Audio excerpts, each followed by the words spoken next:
All right, Gooners, welcome back to the Gunners Report. Things are heating up after Arsenal's latest performance and the debate is on fire.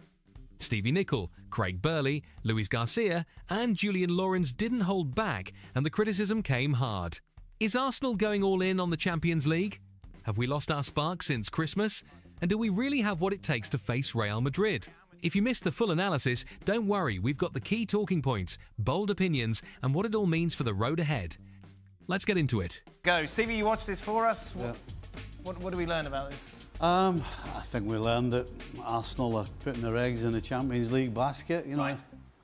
And I'd love to tell Arsenal fans that, you know, the reason they didn't win is because of the changes. But the truth was, the changes just performed the way that Arsenal have done since Christmas onwards. You know, there's no spark. You wonder how the goals were going to come. And even the goal they got, as I said when we watched it, it went through the defender's legs and the goalkeeper, I think, was out of position. So you kind of got to ask yourself, where are the goals coming for Arsenal against Real Madrid? But possibly for Arsenal, yep. we've just been talking about the woes of Real Madrid. So, yeah, this will be interesting. It will be very interesting. And I think that, should we go straight to that? We may just go straight to that because, look, it's 1-1, Premier League's done.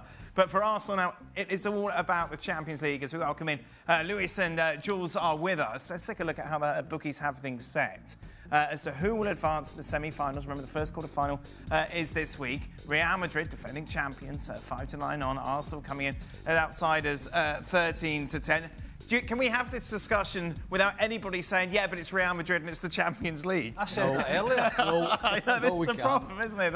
The whole thing. Because both teams have got real problems coming into this tie, Jules. That's fair, isn't it? Yeah, that's fair, absolutely. They're far from perfect. They're far from at their best. They have issues, whether it's some injuries for some, whether it's not the great form for both of them, really. Some unbalance there, defensively, certainly for Real Madrid. Going forward, like Stevie just said, for Arsenal, where there's clearly a lack of something that even Saka coming back from his injury, just 2 games in, is not fit enough, really, and not ready to change that. So it'd be very interesting. The second leg being in Madrid is obviously an advantage, but you could also say that collectively Arsenal are probably better than this Real Madrid team, but Real Madrid have the individual quality, certainly, and talent that maybe Arsenal don't have right now. What the heck is going to happen in this game? Well, you know, they're in such, I'm not going to say disarray, Real Madrid, but there's such a conundrum of what you're going to get that I really think Arsenal can dominate the middle of the park. I think Arsenal's strong in there, right? I think we all agree they're pretty strong in the middle of the park. And Real Madrid have had their woes in that area as well. You know, is he going to play Modric in there? I don't think so. Is he going to take Valverde out of there and put him to right back? Because Vazquez struggled, both fullbacks struggle. So that's a risk. So he's got a lot of questions to. And if you're looking at Ancelotti, that is, he's got a lot of conundrums as well in there. But depending on Bukayo Saka, how sharp he can be after this long injury layoff, and he's had some game time, and then Martinelli's looking relatively sharp again. One of the areas that's really been a struggle for Real Madrid is fullback. Yeah. Both sides. Yeah. Both sides. So those are areas that they could exploit. But then with the Arsenal injuries, particularly at the back where they have problems, does Mbappe have one of those nights, or Vinicius have one of those nights, or Rodrigo had one of those nights where it just spurs them on? And so you can see it from both sides, but you just feel in the last few weeks, this tie has become much more even and much more difficult to guess how it's going to go than it was, say, maybe a month or two ago. Because we think final third of the season, that's where Real Madrid come into their own. Yeah. But they haven't. In fact, they've gone backwards. No, and I agree with everything you said there, Craig. But that may be the thing that helps Real Madrid, is that Arsenal haven't been able to cope well with the counter-attack, particularly since Christmas. There's no Gabriel-Saliba partnership. It was one of the best in the planet. And so the fact that Arsenal may dominate in the middle of the park means that there's going to be a lot of counter-attacking going on for Real Madrid.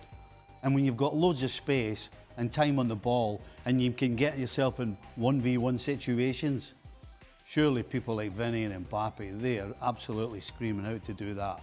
Because they're going to cheat, aren't they? Particularly at the Emirates. Yeah. When I say cheat, they're not going to track back, or they're going to half-heartedly track back. And I expect Arsenal, and particularly in the home game, to have the lion's share of possession with, Odegaard trying to find Odegaard and all that, where they're prodding away.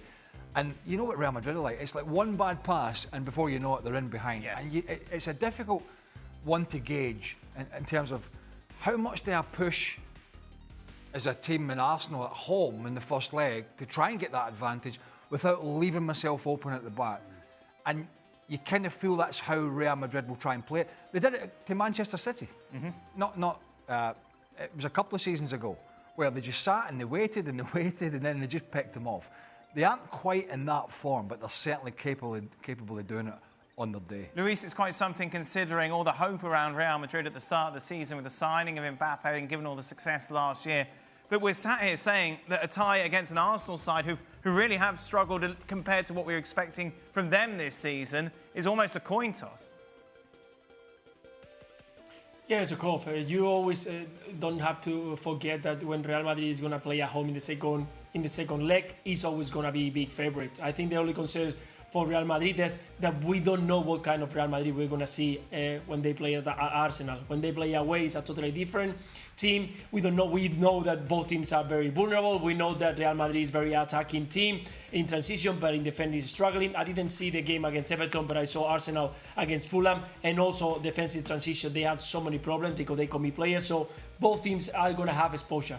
But the thing that tells me that Arsenal can be stronger is because we know what Arsenal is playing to. We know the style. We know what we can get from them. We know their style and their idea. From Real Madrid, we don't know. And Craig just mentioned, is Valverde going to play in the middle, on the right side? Is Camavinga be left back? He's going to be midfielder? He's going to play with three at front, or he's going to try to bring... So there are so many doubts that I think the players start feeling that. Who is going to be involved? Who is going to be the main player? Who is going to take the penalty if there is one penalty? So many doubts for Real Madrid that in these kind of games, when you are playing for everything, it can trick you and maybe make you get out of the competition. Hands up anyone who thinks Arsenal are advancing. Those listening on the podcast. Oh, Luis! It's like a late bid. Oh, he's got a delay, hasn't he? Once, going twice. Which team looks worse right now, Jules? Arsenal or Real Madrid?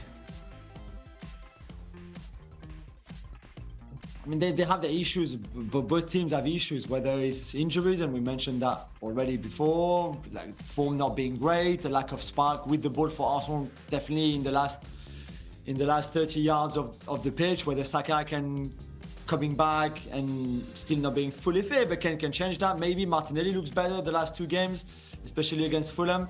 Maybe that would be different.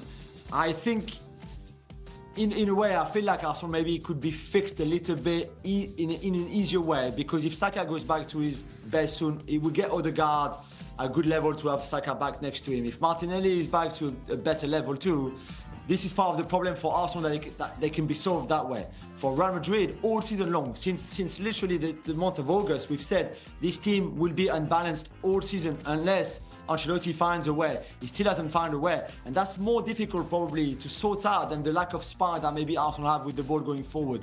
So they both have problems, but yeah, I still think that Real Madrid, because of that individual quality that they have, that is higher obviously than the one Arsenal, should go through, but it's not given either. I think Real Madrid would be, what was the question, who looks worse? I think Real Madrid, and I'll tell you why I would go that way, is because they have everything still to play for in the league.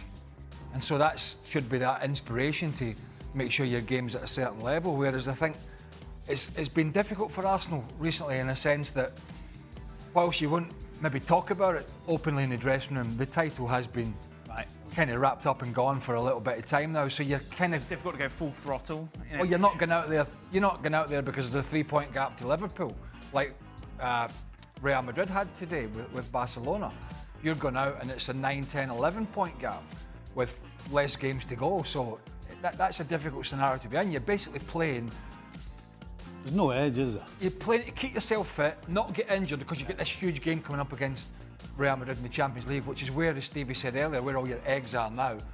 So in that sense, with Real Madrid having so much still to play for in La Liga, their performances have been a head-scratcher. So, Gooners, do you still believe Arsenal can go all the way in the Champions League? Or has this season taken a turn for the worse? Let us know your thoughts in the comments below. Don't forget to smash the like button, subscribe to the Gunners Report for more real talk about Arsenal, and hit the notification bell so you never miss an update. We've got plenty more analysis, match breakdowns, and behind-the-scenes insights coming your way. Come on, you Gunners!